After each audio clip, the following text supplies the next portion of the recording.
que el decreto que la Corte Constitucional se lo tumba declarándolo inexequible. Ya. Entonces en ese momento es cuando se meten las autodefensas allí, norte de Santander y Arauca. Ya. Con instrucciones de pasar a Venezuela.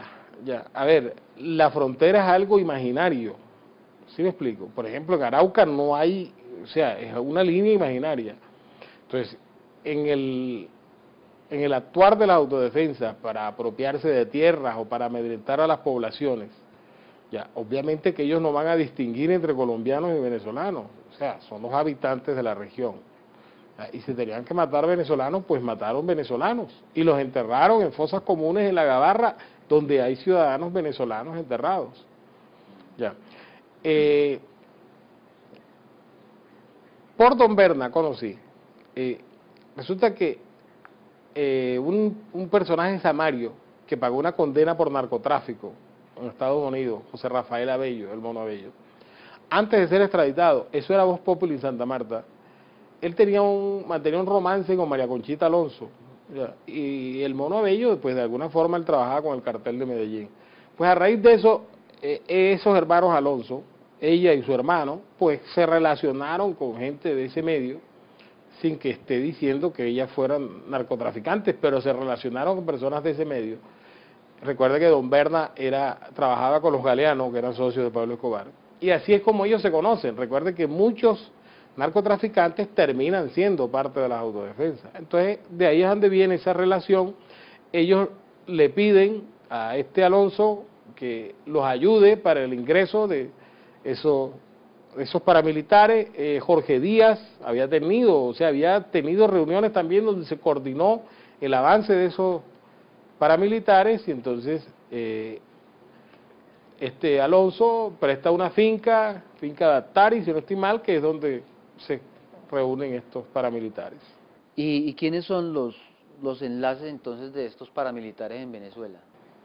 Yo no conocí en detalle eso, o sea, eso era algo muy manejado por Jorge Noguera, ya.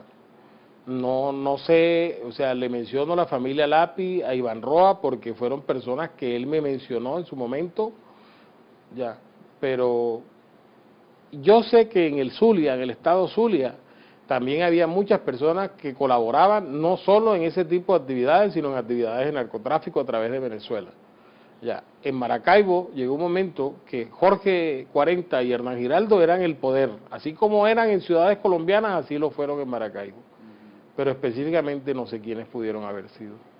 Teniendo en cuenta que el presidente Chávez en ese momento siempre tenía un enfrentamiento verbal constante con el presidente Bush, ¿de alguna manera los americanos trabajaron con el DAS en eso? No, hasta yo no puedo hacer mención alguna de eso porque no tengo ningún conocimiento de eso.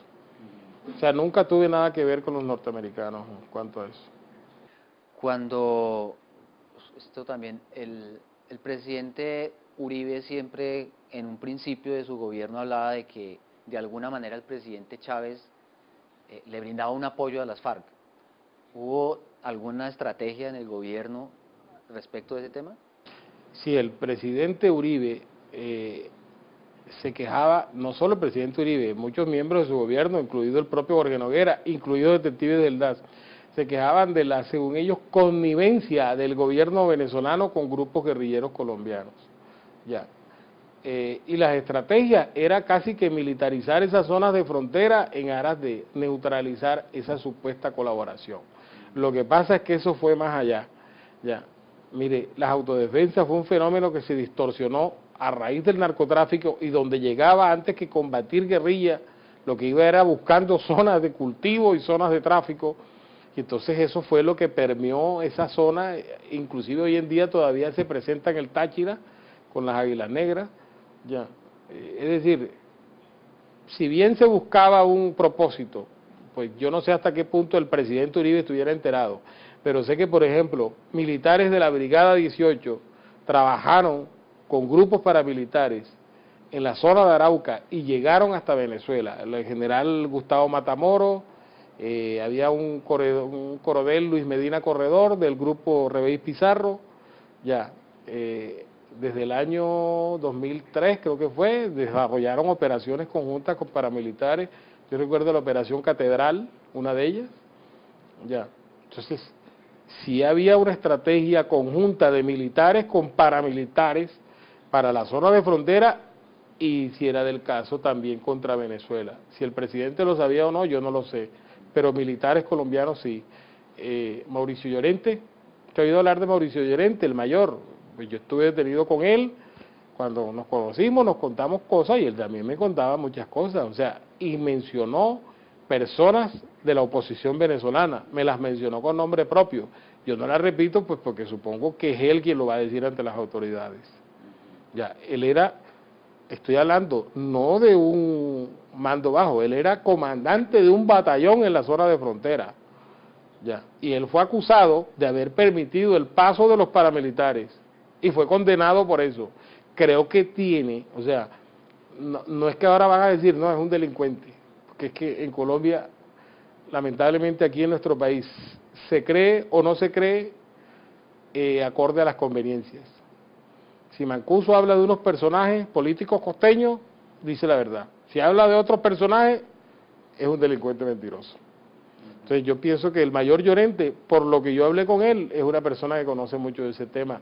Y él también corrobora en gran parte lo que yo me enteré, pues en cuanto a que había una connivencia de militares colombianos, paramilitares y sectores de oposición de allá de Venezuela.